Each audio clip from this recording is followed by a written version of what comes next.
Hello बच्चों, let's read the question.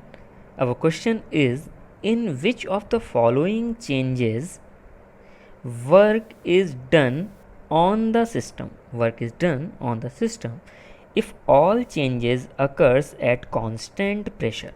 Constant pressure पे अगर सारी चेंजेस हो रहे हैं तो इनमें से किस केस में सिस्टम पर वर्क हो रहा होगा। इस प्रकार से हमें 4 ऑप्शंस दिए हुए हैं। अगर मैं की कॉन्सेप्ट की बात करूं तो की कॉन्सेप्ट आपका वर्क डन का ही होने वाला है, वो भी कांस्टेंट प्रेशर पे अगर और उसमें जाएं, और केमिकल रिएक्शन के लिए, केमिकल रिएक्शन। तो यहाँ पे आप देखें जो नॉर्मली कांस्टेंट प्रेशर पे वर्क डन का फॉर्मूला लगाया जाता है वो होता है W is equal to minus of P delta V। अब जैसा कि हमने देखा कि P आपका कांस्टेंट है तो डेल्टा V वाला जो पार्ट है, delta V work done on the system पे होने के लिए वॉल्यूम को डिक्रीज करना होगा। It means that delta V should be negative.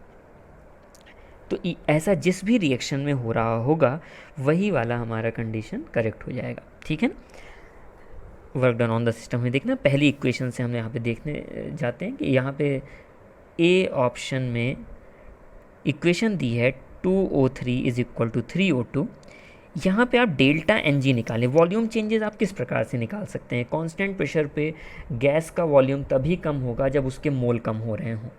ठीक है, तो आप देखें कि डेल्टा एन जी की जो वैल्यू है वो 3 माइनस 2 आप लिखेंगे इस जगह से। फर्स्ट इक्वेशन को देखें तो वो वहाँ पे पॉजिटिव आ रही है, यानी गैसियस मोल तो इंक्रीज़ कर रहे हैं तो वॉल्यूम बढ़ रहा होगा, तो ये एक्सपेंशन हो रहा है तो work done by the system हो गया। तो ए ऑप्शन आपका इनकरेक्ट हो जाएगा।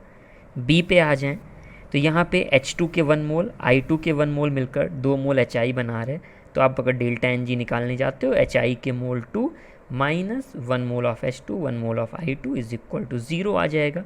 यहाँ पे वॉल्यूम का कोई चेंज देखने को नहीं मिलेगा। अब आए आप सी ऑप्शन में।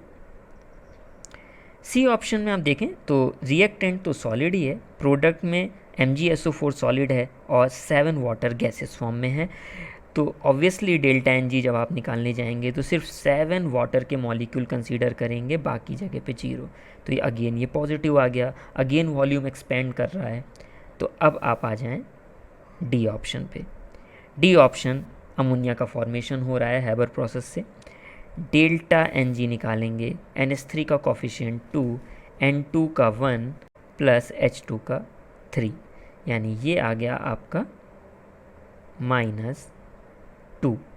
तो ये अकेला ऑप्शन है जहाँ पे निगेटिव आया, यानी वॉल्यूम डिक्रीज कर रहा है। वॉल्यूम डिक्रीज कर रहा है तो work done on the system होगा।